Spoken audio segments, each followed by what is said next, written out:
Hola Adriana. Hola, hola. Hola Cris. Hola Liam. Hello Marcie.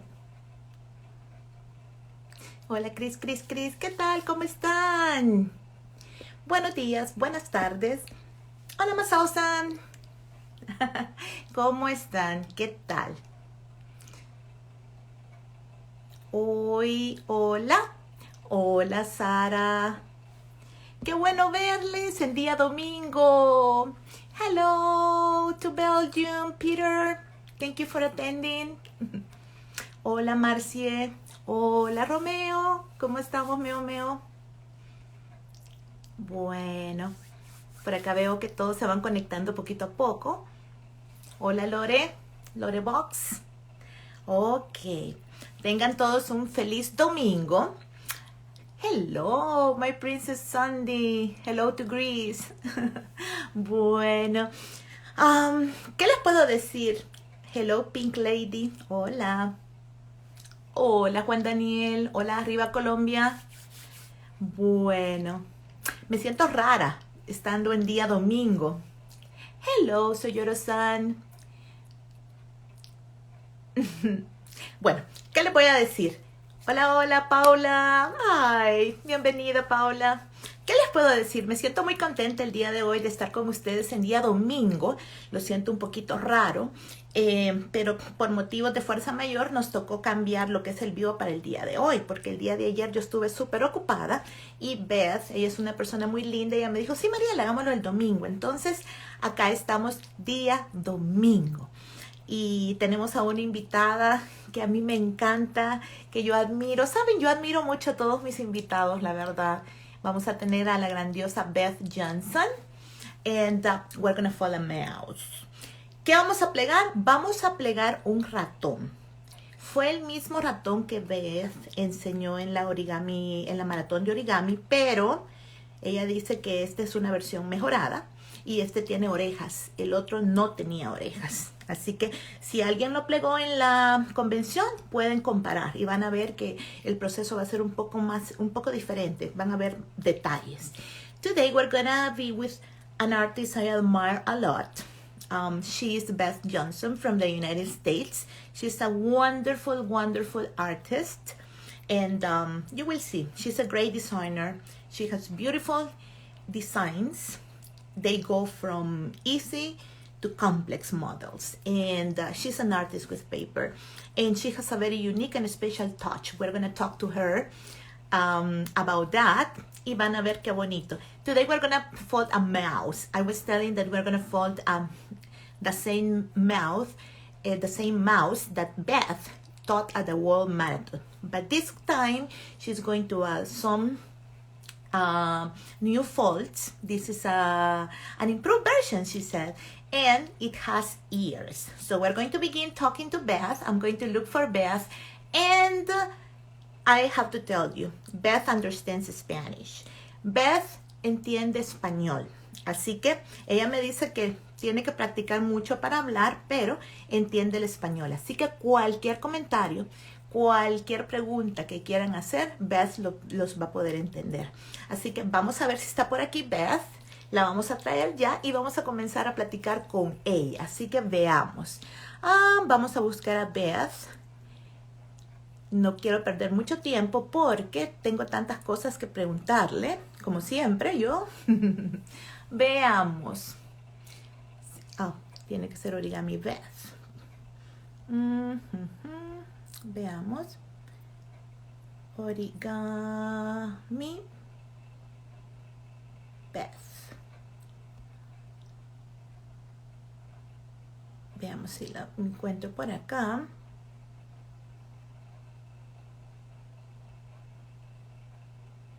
No, no la veo por acá, Beth, todavía. Veamos. Gracias a Dios, bien. Luz, déjenme enviarle un comentario a Beth. Vamos a ver qué tal. Tengo el chance de poder comunicarme con ella por acá. Así que le voy a enviar un mensaje por acá. Así que me van a hacer tiempecito. Si ustedes ven que durante el vivo yo no los saludo a ustedes cuando ya estoy con el invitado, es porque siempre tengo que estarle poniendo atención para poder traducir. No vayan a creer que yo soy engreída o algo por el estilo, no, sino que tengo que estar bien enfocado en lo que es la entrevista, porque yo veo que entra mucha gente y me están saludando, así que les pido disculpas a los que se unen hasta después y no los puedo saludar directamente, ¿ok? Veamos.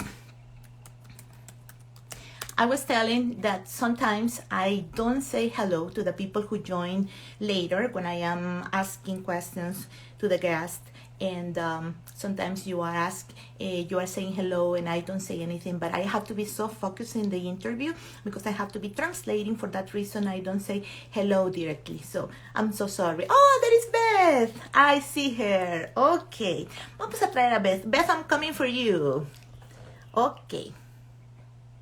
Así que porfa no vayan a creer que es que soy engreída. No, es por eso. Tengo que estar súper, súper, súper enfocada en lo que es la entrevista. Ok, ya vamos a tener aquí a Beth. Hello, hello. Hello. Welcome. Thank you. I'm sorry if I was a little late. I didn't get any kind of a notice, so I was... Don't worry. Okay. It's okay. Okay. Great. I was telling people welcome, and I was waiting for people to join us. So oh, okay, don't great. worry. Yeah, Wonderful. So we are perfect. Beth, thank you so much for your time. Thank you for having me. This is fun. How? We cannot have Beth. Tell What's me that? Yes. Oh my God. Yeah, this is Beth. This is so great what you do. It's really it's a lot of fun for me as well, and yeah, it's just a nice thing. You know, and very generous of your time. What's that? Sometimes it's very funny because sometimes when there are some creators who have been in a live with me for the first time, and at the beginning they think that is something very difficult, and after when they finish the live they tell me, Mariela, I enjoyed it, I had fun, and they find out that it's something very, very easy. Yeah, well, that's good. I'm probably in that category. It's a little, there's something is a little intimidating, I suppose, about anything being live, but it's not that different from classes, I suppose. They're always live. You know, I'm used to doing online classes, but it's a smaller audience, so yeah. So oh, yeah. Okay, Beth. I have to confess you that I never fold animals because I have always considered animals very difficult to fold. But since the pandemic, things have changed in the origami world. So I remember the first time I saw something by Beth Johnson.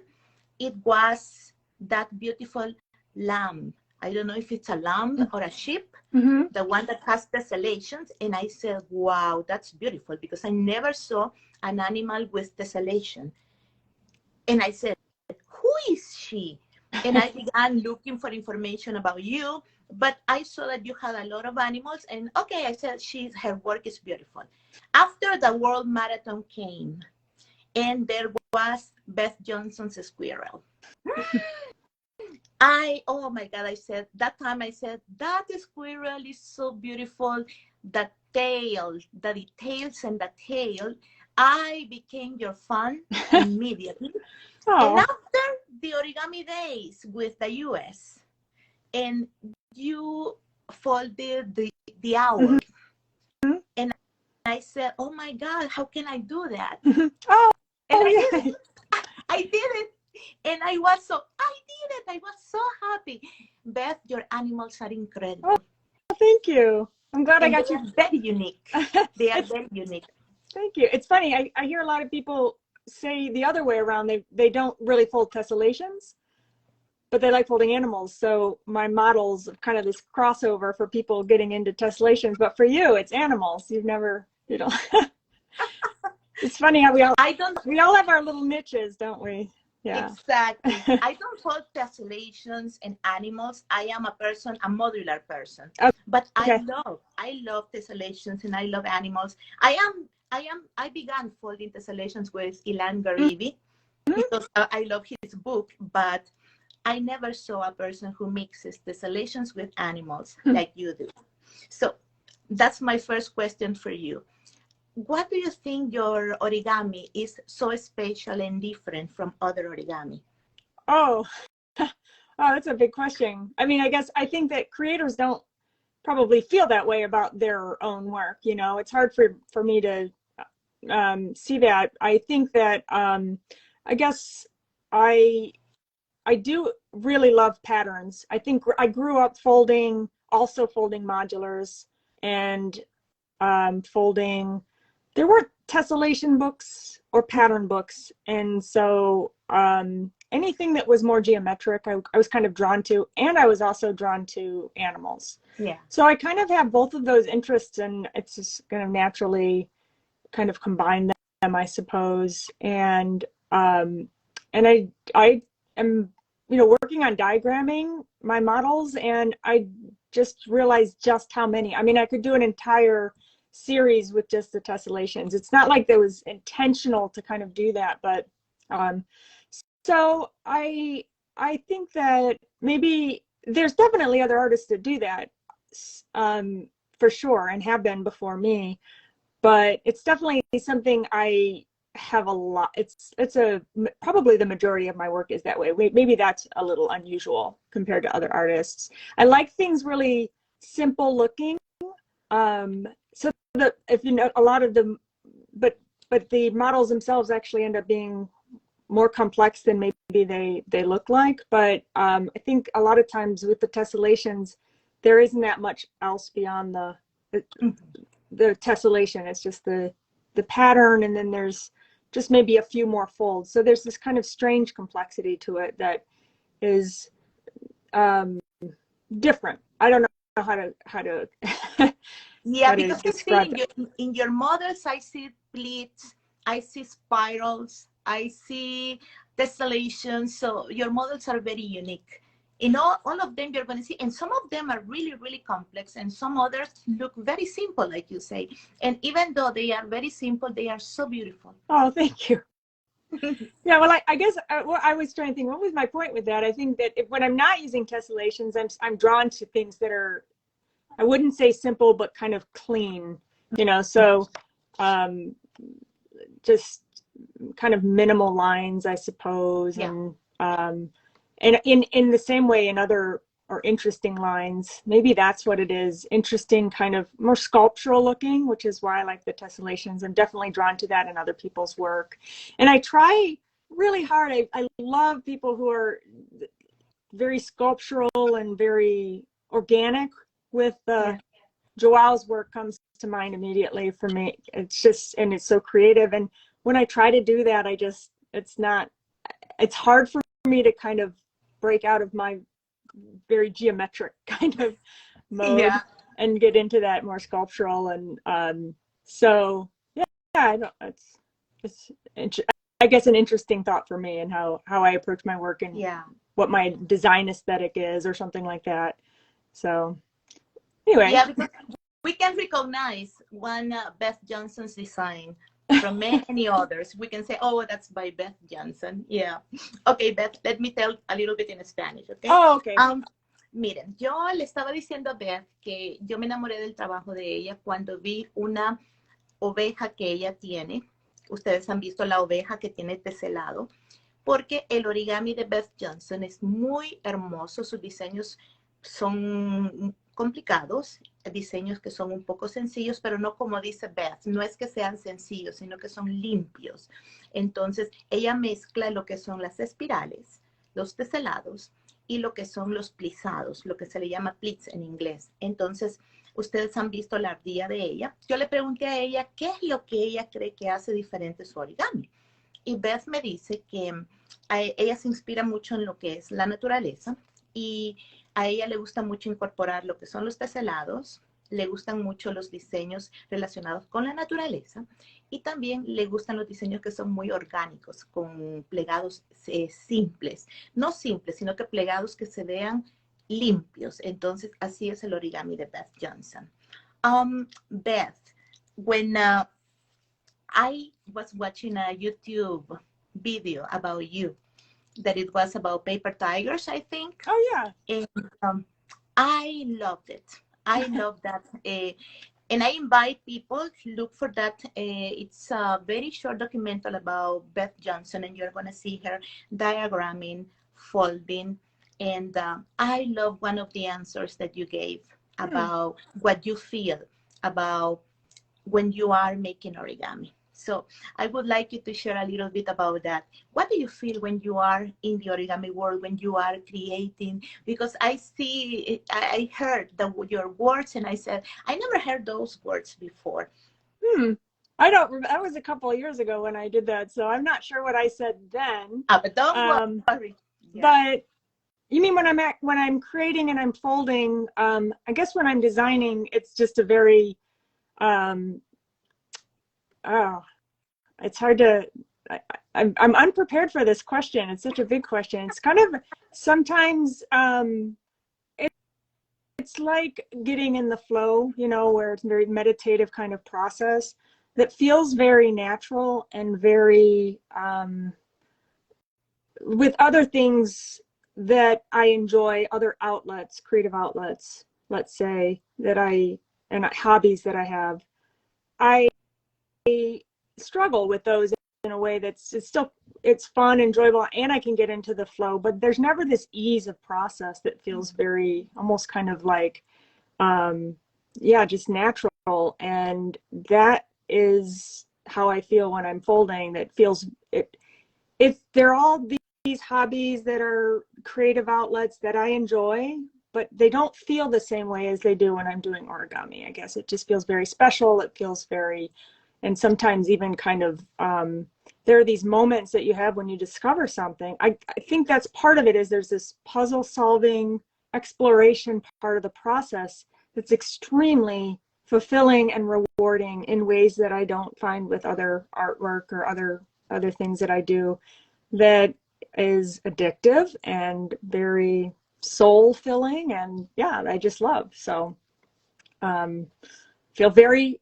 lucky, blessed, fortunate all the time that I have it in my life, that I found this thing that maybe, you know, I happened upon it actually when I was very young, you know, in a time when it wasn't maybe as popular. I don't know. There just weren't as many books or things like that. So the fact that I happened to be exposed to it with a book when I was very young, I just feel very fortunate for that happenstance. So. Yes. Miren, y pregunté a Beth qué es lo que ella siente cuando pliega, porque hay un pequeño documental que se llama Paper Tigers, pueden buscarlo en YouTube, donde van a ver ustedes a Beth, que de una forma muy hábil está dibujando, está diagramando, y ella describe lo que siente cuando hace origami. Entonces dice ella que el proceso de plegar es algo que es muy meditativo, algo que le da mucho gozo, algo que ella disfruta.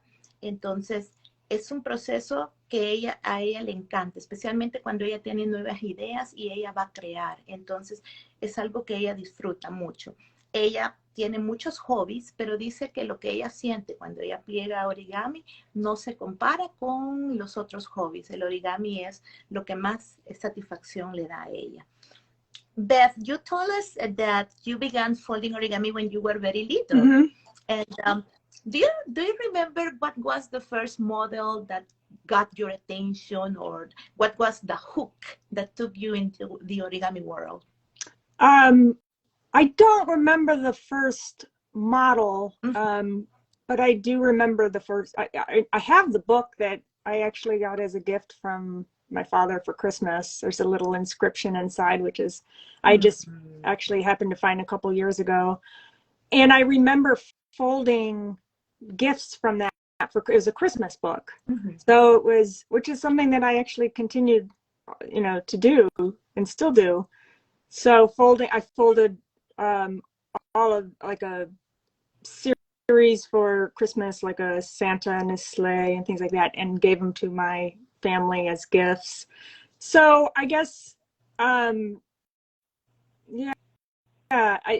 don't even really remember too much, like being, let me go back and say the models that really made that kind of impression on me is when I bought some more books and folding some animals. John Montrall's books were really special to me growing up. So one model in particular that stood out to me that was like this, like kind of blew my mind at the time, was this frog with toes, which I probably folded. Just the fact that when, you know, folding the frog and then adding the toes in, I just thought was the coolest thing. And I folded hundreds of that model. So that's probably the one that kind of, but I was into it before, but that one does stand out to me as kind of a special model when I was growing up. So Yeah. How old were you when you began folding origami? I think I was around 8 or 9 when I got. That's great. Yeah. Should I know you're translating. Do you want me to keep these answers more brief, or is this okay? Oh, it's for okay. you? It's okay. Okay. Yeah, it's okay. Le pregunté a Beth cómo es que ella comenzó plegando origami y ella dice que su papá les regaló un libro para Navidad. Ella todavía tiene el libro porque su papá escribió un mensaje para ella en el libro y era un libro con modelos navideños. Entonces lo que Beth hacía era plegar los modelos y regalarlos. Entonces le encantó mucho lo que es ese libro. Eso fue lo primero que ella, la forma en la que ella conoce el origami. Y le gustó mucho. Dice que ella consiguió varios libros y hubieron varios modelos que llamaron su atención. Y por ejemplo está un libro de John Montrose y había un sapo o una rana con dedos. Entonces ese fue el primer origami que le gustó mucho a Beth. And what about folding your own designs? How did you begin folding your own designs? Well, this Hard. Yeah. it is, and so this is a story I've actually told probably in several different interviews. But it's still interesting to me. What's interesting to me is that I had never, before I started designing, that it had never even occurred to me to design.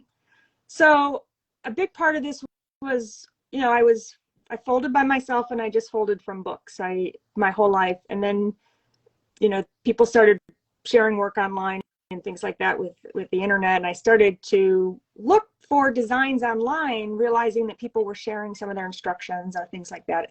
And I came across an owl by Joseph Wu, I love his style. I think his design style is a huge influence on me. And his style is extremely unique. And I loved this pattern. So I tried to fold it from a crease pattern, not realizing just how possibly like difficult that was. I'd never folded anything from a crease pattern. And it changed the way, it really was extremely like profound moment for me, which sounds so strange for me to think of that now, that I just never thought about how models come. I just followed step-by-step instructions. I just didn't think about it. Or I thought, well, the way I get models is I find books and I find things I like and I fold them. And so seeing it kind of deconstructed that way and kind of putting it together myself and seeing artists doing it themselves as well, and that people were just doing this, just changed the way I think about it. And it was really that, I mean, it seems there was no gradual process in like, oh, interesting. So it was that model and that experience. And I started folding like immediately. I started designing right after that, and I just couldn't stop. It was like pouring out of me almost, which is just, it was yeah. And actually I coincidentally had left my job. I took a year off from the work I was doing. I wasn't really happy there, and I was actually trying to find some other stuff to do. And it was like the very same week. It was just it was just a strong coincidence. And that whole year I just designed origami, like wow, constantly. And I couldn't stop. It's like I couldn't stop. It was pretty crazy. And then I remember thinking towards the end of that, how can I go back to work doing something I really didn't enjoy, and I'm doing something right now. So I kind of shifted gears, and I got into some other work, more creative work, and tried to fit this in to my life and work. So that's a long answer, but that's how I started to get into designing, and pretty late in life, I suppose, compared to other artists, and maybe not. So that was about 10 years ago, I think. Wow. Yeah. Imagine you began folding a CP of an owl by Joseph Wu. That's very complicated because that kind of diagrams is a kind of diagrams that they are not so easy to understand. Yeah, see, I think it's based on a grid. So I was essentially just following the grid. So the references were kind of easy. The collapse was kind of tricky. So it wasn't like a typical type of CP actually. And that's why I think his design style influenced me, because I a lot of my earlier work, I did the exact same thing. I'm working on grids. I like things with a lot of volume and not kind of flat folding, more traditional model type approach. So yeah. So maybe it was hard, but it was different type of CP that you're not, yeah. But so that was a great beginning. It was a great beginning. And it was great to have a whole year for yourself, for designing and letting your creativity just flow. And I know. I mean, I think about that all the time too. I'm in a very fortunate spot where, you know, I didn't need I had some income, and my husband is, you know, I wonder how many artists out there would, if they were given more opportunity to be supported in ways, because a lot of it just comes down to having the time, because it just isn't that much money in doing it. Exactly. It takes, now I'm making, you know, I worked really hard over a long period of time to bring in different kinds of streams of income with this, but it's a slog, and you have to hustle in a lot of different ways, and it takes time. It takes a lot of time, and people just don't have, you know, so how many more artists out there would we be seeing if they just had, you know, it's just the way it's always been for artists, but there just isn't a lot of support out there for artists to kind of take the time to pursue work creatively like that. And yeah, it's a detriment to our society, I suppose. An obvious statement, but yeah. But that's amazing. We're missing some great art, So. Wow. Mire, le pregunté a Beth, ¿cuándo fue que ella comienza a diseñar? Ya que sabemos que ella comenzó a plegar de niña, y ella dice que comenzó a buscar en internet diseños. Cuando ella comenzó a ver en internet había bastante material disponible, y encontró una lechuza o un búho de Joseph Hu, y era una especie de CP, el patrón. Entonces a ella le pareció interesante y comenzó ella a plegarlo, y dijo, esto fue como un clic que hizo en la cabeza de ella. Esto, qué interesante. Entonces esto le dio mucha inspiración a ella, y de esa forma ella comienza a crear. Dice ella que se toma un año libre, el famoso año sabático, donde no trabajó, y tuvo todo el tiempo diseñando. Dice que todo el año pasó diseñando y creando origami. Entonces, esa es la forma en la que Beth comienza a diseñar. Ya al día de hoy, Beth es una artista consagrada. Ella ha mezclado lo que es su pasión con su trabajo y sigue creando. Beth, I see you have had a lot of expositions around the world. There have been many of your work, you know, in different places of the world. You have been also in so many conferences. I have seen in many conventions around the world. You have been in Colombia, you have gone to Japan. And I remember that one day we were talking with Steve from Spain, and he told me, Mariela, going to conventions is the best thing. But what happens after the conventions, the friends you make, all that is what is really meaningful. So what are some of the greatest satisfactions that origami has brought to your life?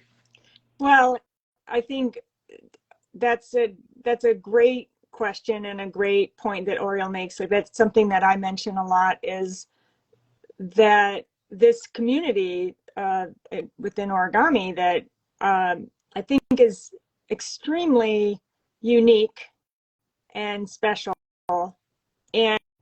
and not something I see. I often try to think of what else out there is quite like this, where you're connected across the globe in almost every country in the world, but having it small enough that you feel like you could actually meet and know and connect with a lot of those people. It's not so big that it's overwhelming in a way. The people, I suppose, that participate in conventions and share their work and create and there's a lot of folders maybe that are just kind of quietly at home as well, not maybe connecting, but people who want to connect have those opportunities to do that with everybody. And even the big creators, the big masters that are out there, you know, Robert Lang, David Brill, they go to conventions. You can sit down with the greats, you know, and have, and everybody, you know, just not,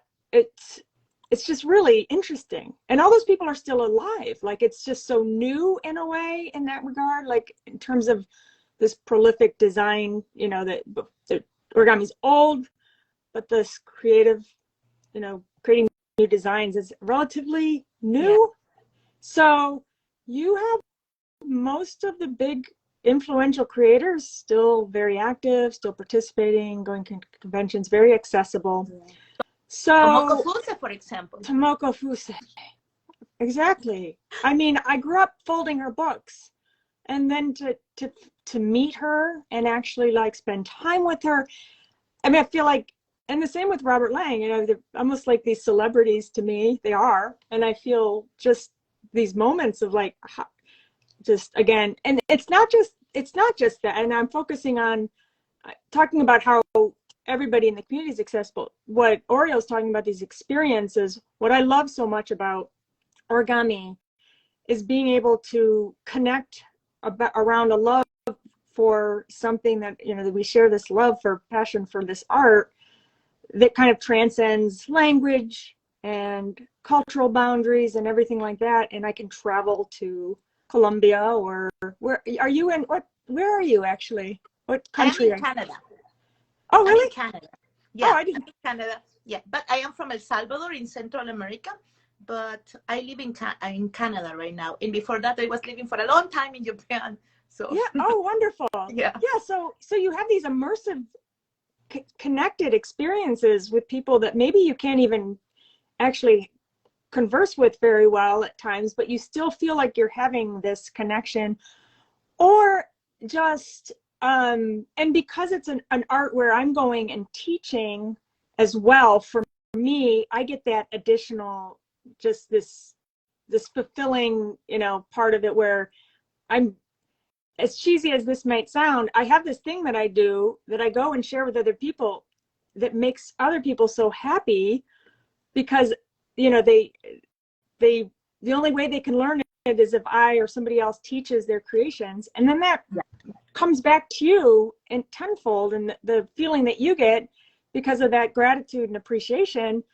And then you're just staying in people's homes and what I do when I travel, and just feeling much more connected experience than I would if I were just a tourist going to a country and going around and seeing the sights. I'm actually, you know, having these really wonderful experiences with people all over the place. And I just can't get over it, that this is my life. Sometimes I feel so, I say that word again, lucky. I do.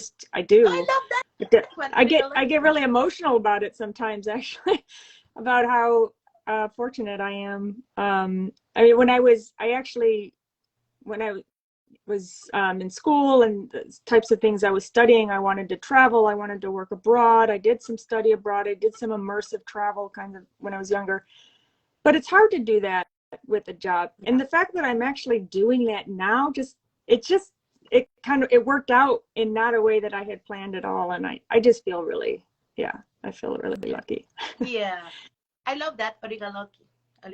Origaloki. That was very good. What's that? What you say, origaloki.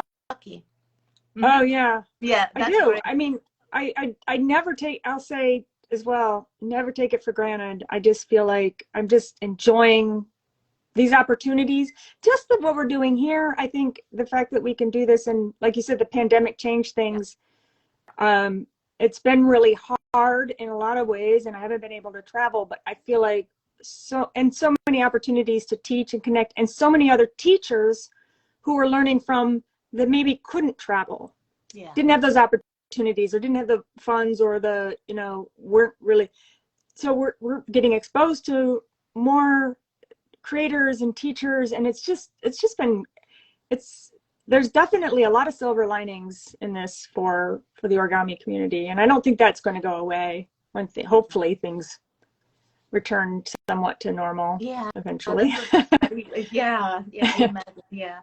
Yeah, that's great. Yeah, everybody wants the conventions to come back, but in the meantime, we're having a great time, as you say, meeting people. For example, you say something that is very important, that gratitude. For in my case, I feel so grateful with you when you are teaching one of your models and you don't know the impact that you are having in people's lives.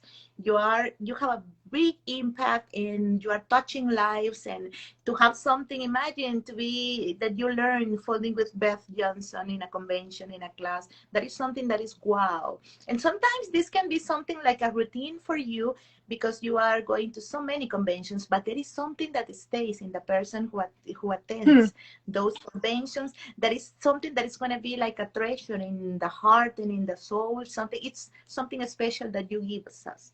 Like, oh, really. thank you. Yeah, believe me. Thank you. That's and so. I was telling that to Jose Melsen, because sometimes you don't know how much or how deep you can touch a life, but you do. You do it every time. Oh, that's very, very kind, thoughtful thing to say. Thank you. It's it's really lovely to hear. I feel that. I mean, I get something out of it too, of course. So that's, for me, it's a huge draw, I suppose. I would still be doing this anyway, but it's like this huge bonus that comes with doing, working in this art form that is unique. Again, very unique. That we can, the fact that we can create something and then teach it to people as well. It lends itself to those experiences. So, yeah. That's great. That's great. Miren, le he preguntado a Beth sobre, ella ha viajado mucho, ella ha dado convenciones a nivel mundial, ella ha tenido muchas exhibiciones en diferentes países del mundo, ha conocido a muchas personas. Entonces yo le pregunté cuál es una de las satisfacciones más grandes que ella ha tenido con el origami en su vida. Y ella me dice que ha tenido muchas satisfacciones, que el origami, algo que le gusta a ella del origami es que el origami conecta. Y la comunidad del origami no es como otras comunidades. Es una comunidad que ha crecido mucho y se ha compactado mucho. Y el hecho de que muchas personas, muchos grandes maestros como Robert Lang, Tomoko Fuse, David Brill, ellos están activos yendo a convenciones. Entonces dice ella que es una gran oportunidad para conocer a estas personas, para aprender de ellos. Entonces eso, el conocer personas, el interactuar, el enseñar, todo eso le ha dado a ella grandes satisfacciones. No solamente es viajar y conocer lugares, sino que el interactuar con las personas. Y ahora que estamos en el tiempo de COVID, por ejemplo, un aspecto positivo ha sido eso, el crecimiento de la comunidad del origami. Entonces, esas son algunas de las satisfacciones que Beth nos dice que ha tenido a través del origami. Beth, I know that you have so many designs, and do you have any design that you consider your favorite? It's probably maybe a tie between that squirrel that you mentioned and the acorn that I usually go with. Yeah, maybe it's. I used to say it was like my last design, but there's some of that too. It's usually when you're working on new things and you get excited about some things, but that's the one I kind of, that one has a special place for me. You have good taste. I love those ones. And the owl. The owl also. Yeah. Thanks. I think everybody loves them. Yeah. I have a bucket list in origami. And the first one is the squirrel, because I never have had the time to fold the squirrel. And I say, okay, if I was able to fold the owl, I want to fold that squirrel, and I will fold it because it's very beautiful.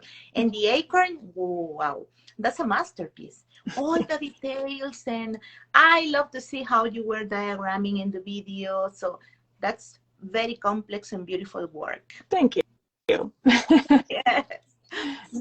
Miren, Beth tiene muchos diseños, pero Dice que entre los que a ellas más les gustan está la famosa ardilla, que es una belleza, y también tiene un acorn, que no sabría cómo decir acorn en español. Si alguien sabe cómo decirlo, me ponen. Que es como una nuez, no sabría decirlo en español, pero es un trabajo hermoso el que tiene Beth. Beth, I see that nature elements are the ones that inspire you. Yeah, for example, you like to create animals, you like to create, for example, things, always inspired by nature. And when I see this kind of work, it's very unique and everything is very beautiful. But you say that you like abstract origami. Yep, the way that you represent it, bellota. Gracias, gracias. So my question for you is this. What do you mean with abstract origami when you are designing these elements, these from nature? I think what I don't remember saying abstract.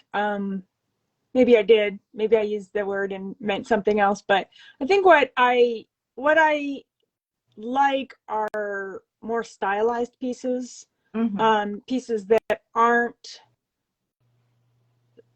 I'm not striving for this accuracy of representation so that it's like perfect proportions and the ears are, and the tail looks like the tail of a squirrel.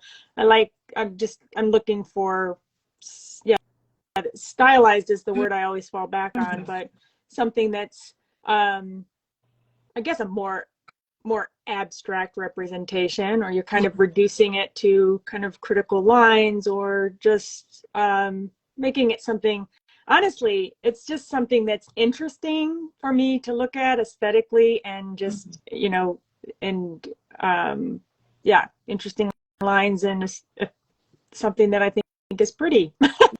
Yeah, really, that's it. It's not. It's like I don't really want to make something that looks just like something. I don't want to create. Exactly.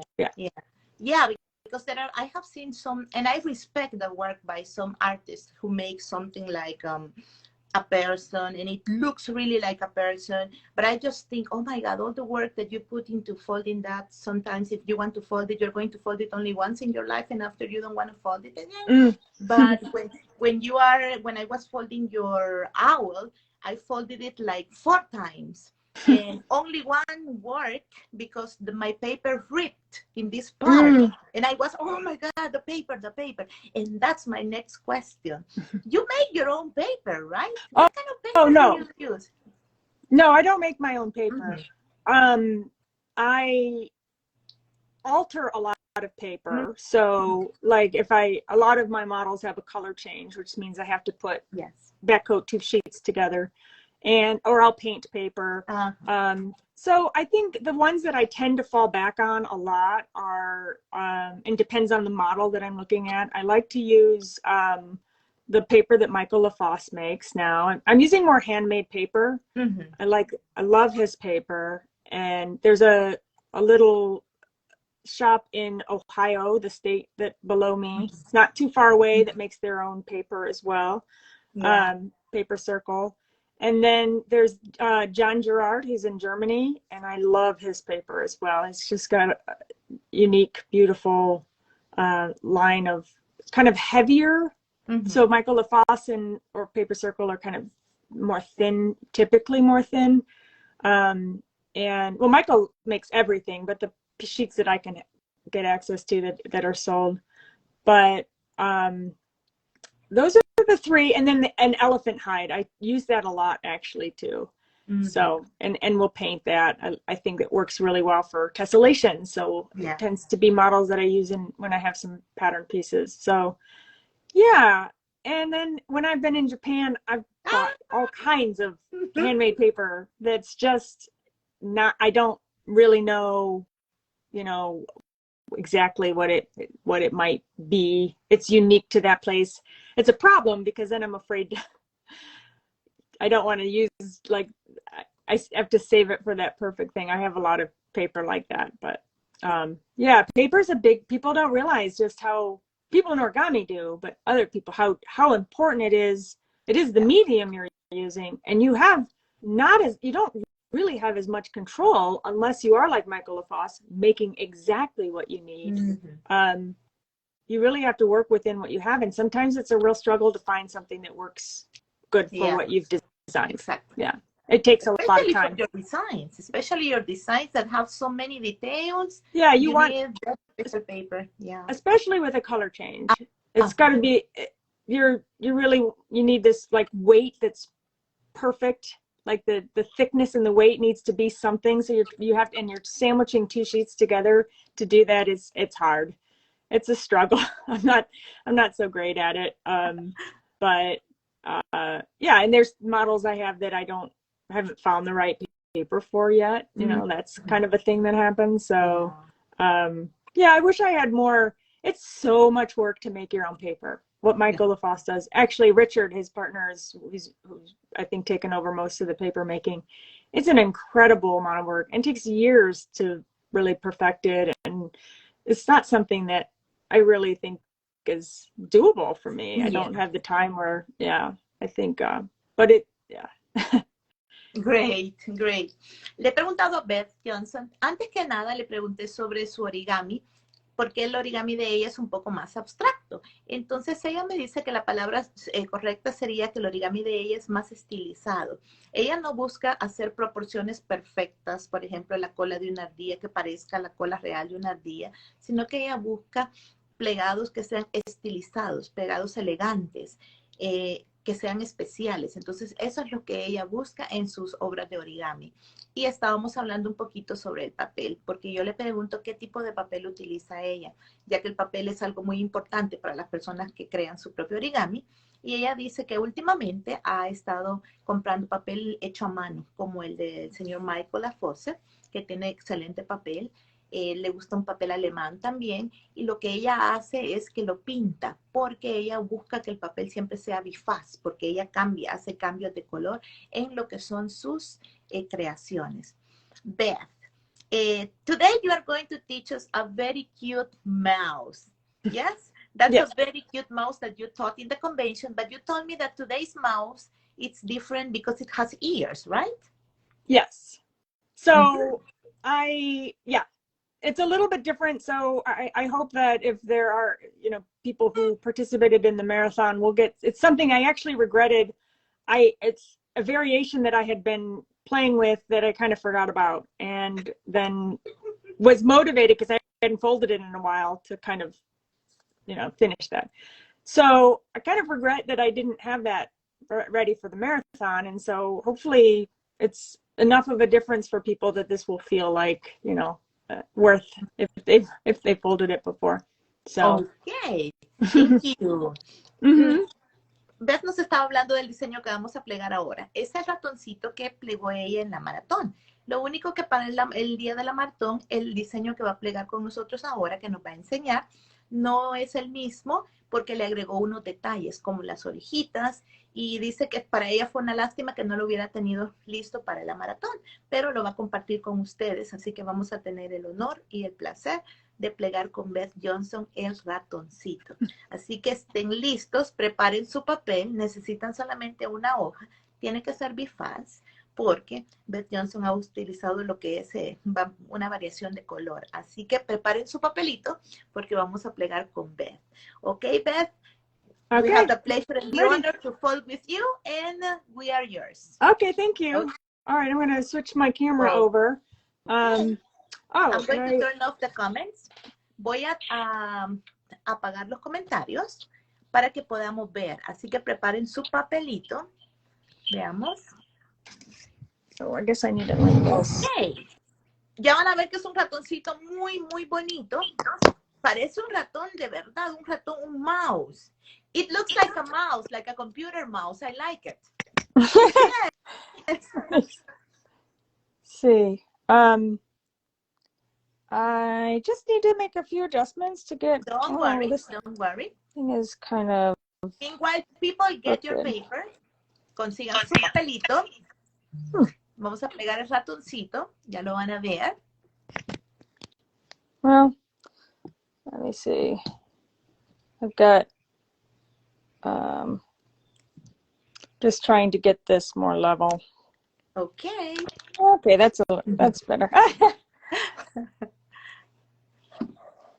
Move this over. Oh, maybe I need, and I can zoom in a bit, right? There we go. There you go. Okay. You're perfect. That look okay? Okay. It's still a little, the papers.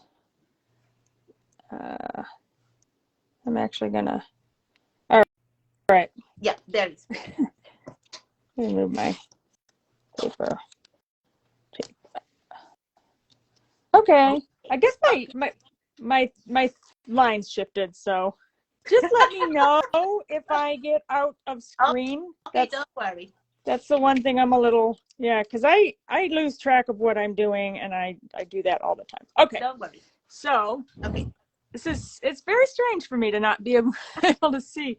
I'm going to start standing up, actually, just show you the model that we're teaching. I'm going to be teaching. So this is the mouse with the ears, which to me, I think really, I like the other version. And I have to say, this is very much, almost kind of a variation, I want to say, of a model by Roman Diaz. I mean, it looks completely different in terms of like the model. It's a rooster and this is a mouse, but is heavily inspired by his work. And so I have to first start off by giving props to him. And as a creator, sometimes it's a weird place to be with like how oh shoot, sorry, something weird popped up on my computer. Don't worry. So a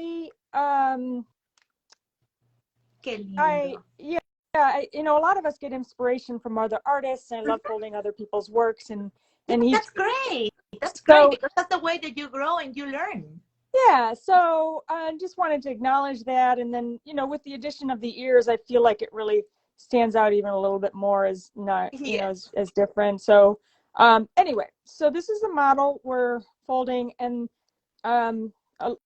just showing two versions. This is a little bit more rounded of the body. So if we have time, I don't know how much time we have. I might show how to add that on at the end. But this is the one I'll be focusing on. Is this version. Okay, so let's get going. Excellent. Miren, dice Beth que ese ratoncito fue inspiración de un modelo de Román Díaz, así que ella le da créditos a él y ella creó lo que es el ratoncito. Así que miren qué belleza. Okay, Beth. Okay, I'm sorry. Again, I'm just fixing that weird thing on my computer. That's one of those strange pop-ups. It's a little concerning. Yeah. I will put that out of my mind and I'll focus on that later. If that's all okay. All right, so we're going to start with the white side up. And we're going to start by just folding one diagonal. Okay. Only. Una diagonal nada más, okay?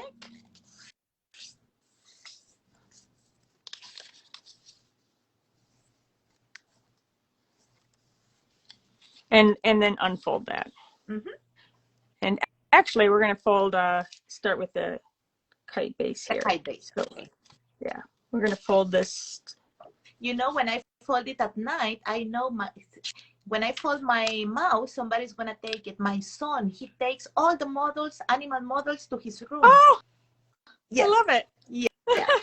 He will love this one. Yeah. Okay, so folding a kite base, and let's see if I can, let's see if I have enough, I can't tell. I've got this cord in let me wrap this around, charging my phone. Is that in the way? No. Okay, that's good. All right, so now we folded the kite base, and we're going to rotate it and fold this edge down to the top of all the way across like that. And unfold and repeat the same on this side.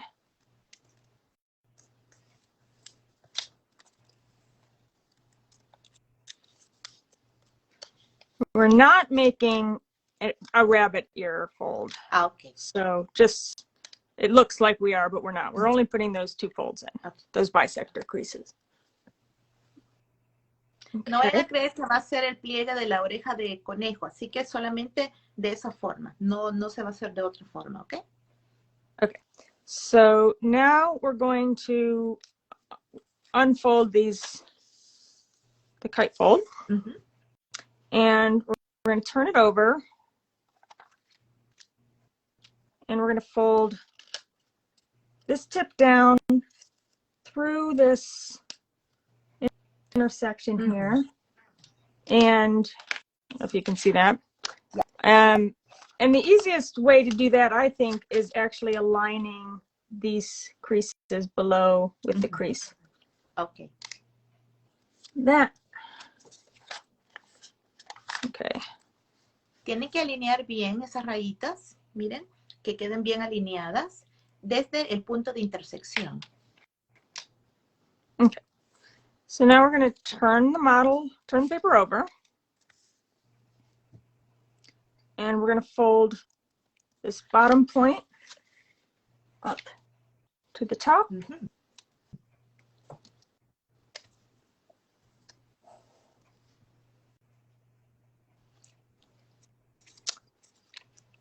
And now we're going to fold this edge up to the center crease. And it's going to look like a heart. And it's exactly, it's going to look like a heart. And this one as well. Beautiful. Miren qué lindo, el plegado muy bonito, se ve sencillo y con un resultado hermoso. Okay, so unfold those and rotate 90 degrees. So we've got this edge here, and I'm going to fold. This is my crease, the hinge point here. And I'm going to fold this edge so it lies along here. Okay. Like that. And you'll also see an alignment, a reference. This point should align with those creases there, hopefully. Yeah. Okay. And we're going to unfold that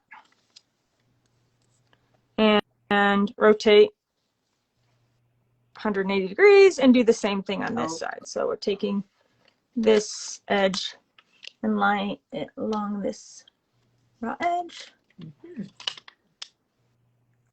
Like that. Beautiful. Okay. And unfold. I can begin seeing the shape of the mouth.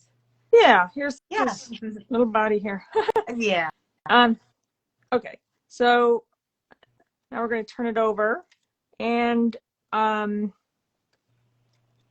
let's see. Let's do this part first. I'm going to rotate it with this triangle here on the bottom, and I'm going to fold this flap down and take this point and fold it to that center point there and fold it back.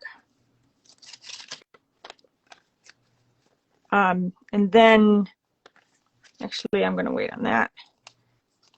We're going to rotate it again, and we're going to fold these corners in so that this raw edge lines up along the bottom. Okay. And you also have a crease coming here that fold's going to hit. Okay. I'm going to do that on both sides. Great. I am sure nobody has problems. You are great, Beth. You explain so easily. I love it. Oh, thank you. Yeah.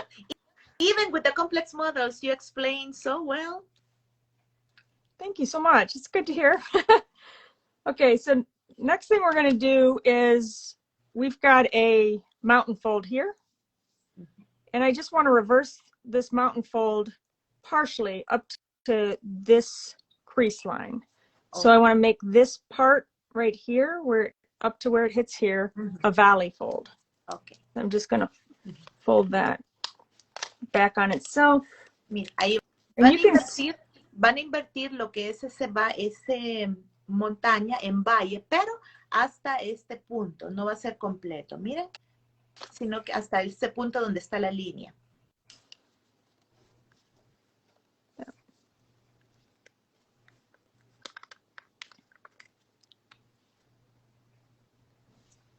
Okay. Yeah. And actually, one more thing. Actually, we're going to lift this flap up again, and we're going to fold this corner down. Okay. The references, sorry, I'm going to stand up so I can see if I can show. The references, there's a little crease. It's actually a little easier to see on the back side. Yeah. You've got these creases here. Whoops. We're going to make a crease that's from that point down to this corner. Oh, yeah. Like a triangle. Yeah. So we're putting in this. So it's a mountain fold on this side here. Okay. On this side we've got this. Para hacer esos pliegues, vean la parte de atrás, porque en la parte de atrás pueden ver perfectamente las líneas que les sirven de punto de referencia. Yeah. Yeah, it's a little easier to do on this side with the paper in the air. So, okay. And then once we've got those folded, we're going to fold that back down again.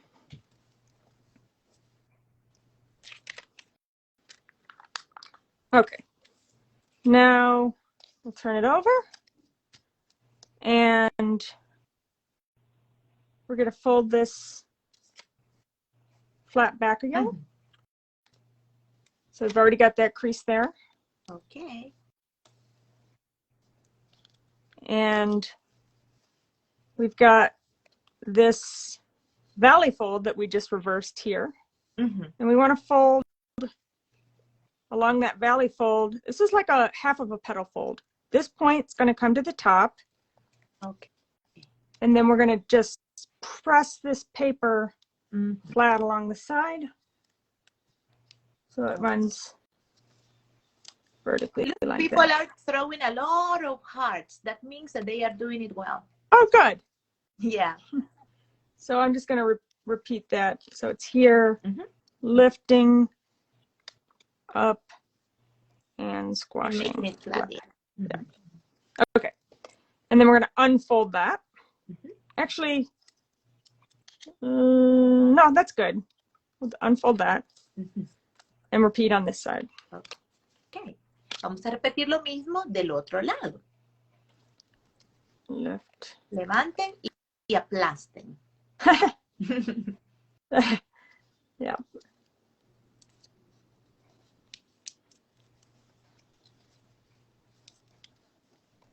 Okay. And unfold. Display guard. Yeah, that's great. Yeah. ¿Saben que Beth puede hablar español? Pero que tiene que practicar primero para dar las instrucciones en español. Así que próximamente. Okay, so now we're going to unfold this flap. So we've kind of just done a lot of pre-creasing and we're going to collapse now. So we're going to flip this over. And it looks like a star now. Yeah, we see the bird base shape here kind of in the middle. And what we want to do is actually we're going to fold. Think about how the good way to teach this. So what we're going to do is if we pinch this crease here, like that, and then we're going to put in a valley fold here, and the valley fold here, and it's going to, and then this will actually end up turning into a valley fold. So it collapses like this. Oh. And then we can That's cute. Squash it flat. So I will keep trying to find a process for that might be a little less 3D, but It But works it's very well. clear. It's very Okay. clear. Yeah. Okay. So these are the mountain, pinch here, and then collapse flat like that. Ajá, exacto. Okay. And now we have, we don't want to fold this back. We don't want to put a crease line in here, but we have, we just want to reach inside this pocket, I guess, and pull this white corner that's tucked in and pull it out and hold it out of the body like that. So yeah, untuck it. Okay, like that. And then we want to take these are going to be the ears, and we want to fold this raw edge down to this folded edge. So okay. Esas van a ser las orejitas, gente. Miren qué lindo. this, and then the same on the other side.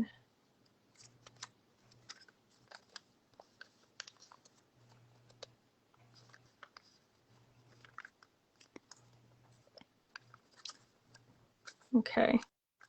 Now this is the part that really, this is very much inspired by Roman Diaz, which I think is really, really cool. This flap here tucks into this pocket.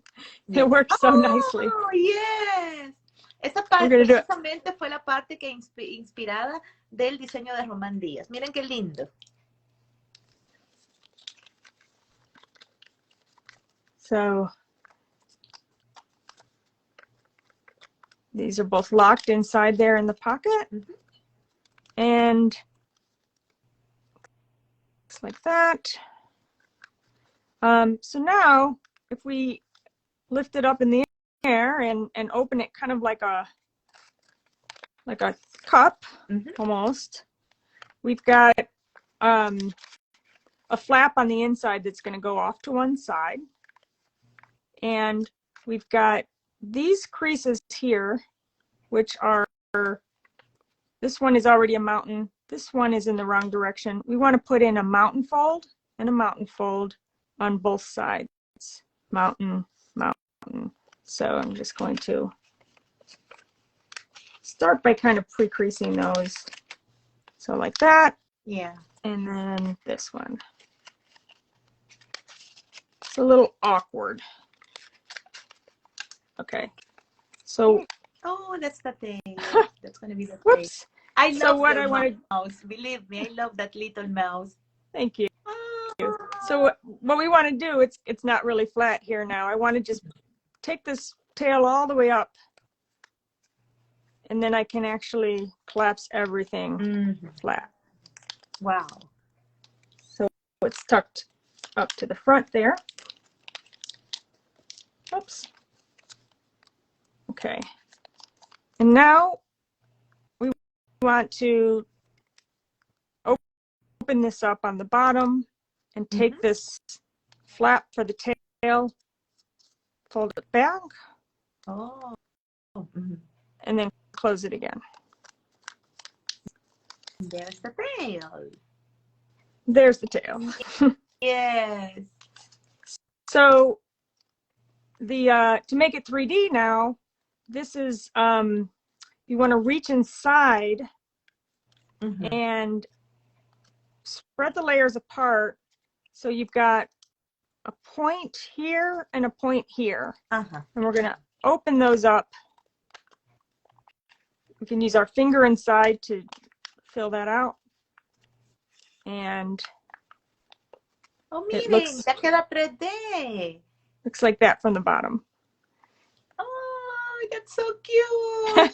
And then the, oh, I lost my little, here it is, thing. So to shape the ears now, we just want to take, I'm using a tool here because it's a little small. So if you have something that would actually probably help. I should have suggested that. Sorry. Don't worry. They look for something. They are very smart. Okay. So what I want to do is just kind of bring this up. Mm-hmm. Kind of what I'm ending up doing is kind of putting a valley fold in at this right behind the ear. So I just want to bring it so it makes kind of a triangle shape there. Miren, ahí Beth les recomienda darle forma a lo que son las orejitas. Oh, I lost you for a second. Am I here? Hello? Yeah. Oh, okay. I lost connection Hello. for a second. Can you hear me? I can hear you. Can you hear There. me? Oh, yeah, because my phone, I can hear you. My phone told me that it was low charge, and I said, what? And I just plugged it. Okay. Yeah. Okay. So there's the finished mouse, and you can. So one of the things I saw when people had folded it is they actually had it kind of opened in the back, like square on the bottom.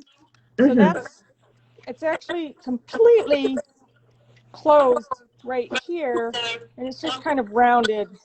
So that's the shape you want it to be, kind of like that. So that's a finished mouse. Oh, that's so cute. Oh my God, look at that. I love it, Beth. That's very pretty. Look at all the white hearts that are coming. That means that people liked it. Okay, I am going to ask you, I'm going to turn on the comments. How is the mouse? Beautiful, right? Look, a lot of hearts for Beth Johnson. I can't see any comments, but I will trust your judgment or your. Now look, a lot of hearts are coming now. Can you see them? I can't see anything. Yeah. Look at that. Yes. So somebody's telling you, amé el ratoncito. That's amazing, Beth. Thank you. Hermoso. Lovely. So nice. Look, you have comments from Latin America, from Europe, from different places. Look. Thank you. It says comments off on mine for some reason. So. And you know this word, sugoi. Do you know the meaning of sugoi? Yeah. Because you have somebody from Japan also, sugoi. Awesome. Ay, Beth, I love your mouse. Thank you. Should I show this? Yeah, you can, yeah. We have time. Espérense que Beth les va a enseñar un truquito más para darle una forma un poquito más redonda a lo que es el cuerpo del ratoncito. Así que veamos. Okay, Beth. I think I won't, since people won't have, they don't want to take theirs apart. I'm just going to show the variation without actually like teaching it. So what we're doing, if I collapse this, I can show you while it's folded, because you can kind of, I like to do this so you can kind of see the shape you're getting. You're just taking these points and folding them down. So I'm doing it while it's collapsed so I can kind of get an idea of the shape. But if not, I can also do it from this stage like that. And I can easily just fold these down. And actually, that's what I want to do eventually. So once you find out where you want them, collapse it so you can make these nice and sharp creases. And it actually helps to reverse those creases. So they go both ways, mountain and valley. And what we want to do with these points is actually open or close sync them, which is really tricky with this tight point. So I'll show you the way that I like to do it, because it's a lot easier, for me at least, when it's open like. So this is at the stage where you actually can, you can do this once you know what shape you're wanting. So we're taking this point and we fold it in like that. And then it just, if you push this inside, it just kind of collapses itself when you make those pre-crease. So what's happening inside is this little, a little crimp. Let me see if I can, I don't know if you can, if it's hard, easy to see, but okay. Yeah, we And can then see them. do the same thing on this side. So while it feels kind of tricky, it actually wants to do it very easily once you make those pre-creases. I just fold it back up again and it collapses just on its own. So very easy way to do it. Get close in. Exactly, yeah. And then put these sides back in. Oops, this has to be down. Okay, Qué and linda la then variación. That looks great. collapse it back. Thank you. All right, and then it's the same, opening it up the same way. So, whoops, a little air got smashed. So that's the 3D, but and I think I kind of like the traditional. I don't know. I think it's just a nice variation. I like them both. Yeah, I like both of them. Yeah, So I like both of them.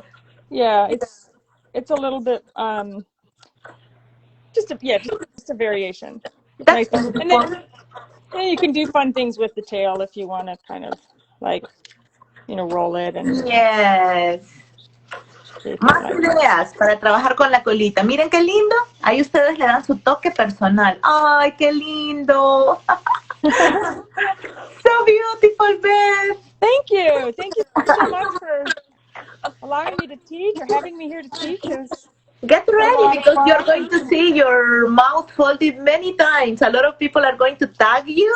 Please tag Beth. Oh, Beth, any books? Somebody's asking, do you have any books? Oh, I'm working on that right now at the moment, and I've got finished up diagramming pretty much. Honestly, I'm struggling with how to do that. It's so hard to figure out which route to go with publishing. Yeah. So like the self-publishing or whatever, it's just a little confusing, and so that's the next step. That's what I'm looking at, how to go with it. Yes. So thanks for Para all los the que están fun. preguntando, thank you so much. Para los que están preguntando por un libro de Beth, dice ella que en este momento está diagramando y pronto dará el siguiente paso, que es lo que es cómo publicarlo. Hi, Beth. You know, Beth, I was so sad when I knew you were in Japan in Kyushu Convention, right?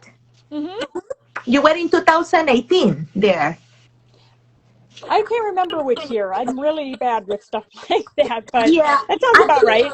Yeah, I think it was in 2018. I was very sad because I left Japan in 2017 and I lived in Nagasaki, in Kyushu. Oh, And I so said, close. oh, Yeah. yes. I said, oh, no, Beth Johnson is going to be here and I'm not going to be here. Oh, wouldn't that have been wonderful? I'm sorry we missed each other. What were you doing in Japan? Well, I went to Japan to study and after I stayed there working almost for 15 years. Yeah. Oh, so you must be fluent in Japan and Japanese then as well. Not so much, not so much. I can they just basic daily conversation because when you are there in Japan and they see that you're a foreigner, they are always speaking to you in your languages. So they were speaking in English and Spanish. So it was hard, but I can understand Japanese and I can talk to people. So that's something very good. Yeah, that's great. It's a hard language to break into for sure. Yeah, it's a hard language. But it's beautiful. It's really beautiful. Yeah. Yeah. Okay, Beth. So, Beth, thank you so much for being with us. Thank you. It was amazing to have you. Can you do us a favor? Could you switch the camera? We want to see you for saying goodbye to you. Thank you so much. I was wondering. Sorry. Oh my goodness. I am going to fold that mouse and I have to fold like 2 or 3 because I know my son is going to see them. We can see you very well. Beth, thank you so much. Look at all the hearts. Now you can see. You can see. Okay. I can't see anything. Please send the hearts. Manden los corazoncitos porque hasta ahora que Beth los puede ver.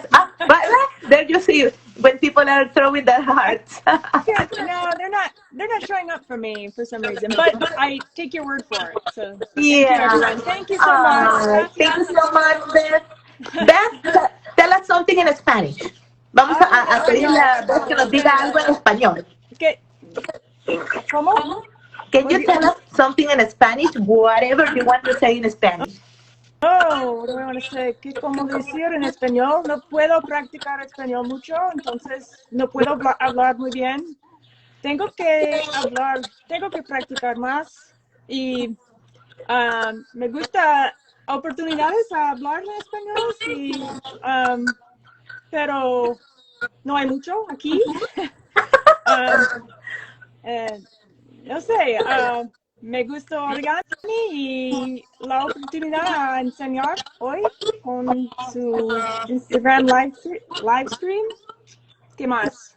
Y gracias a todos para su participación. ¿Es that right? Su participación. Sí. Bien, Beth. ¡Bravo! Muy bueno tu español, dicen. No, thank you. Thank you so much, Beth. You are amazing. Thank you for everything. And as I told you, thank you for your designs, for your time. You are one of the favorite ones. And when you were talking about Robert Lang and Tomoko Fuse, like the legends, believe me that you are in the same place. Oh, no, but thank you. When they say Beth Johnson, wow. Generous compliment, but please tag Beth and tag me for showing us the little mouse. It's so beautiful and we want to see them. Thank you so much, Beth. Thank you for having me. This was so much fun. I really appreciate what you're doing here and the opportunity. So Thank you. So, have a wonderful Sunday. Thank you. Gracias a todos. Muchas gracias. Así que nos vemos. Bye bye. Thank you, everybody. Hasta luego.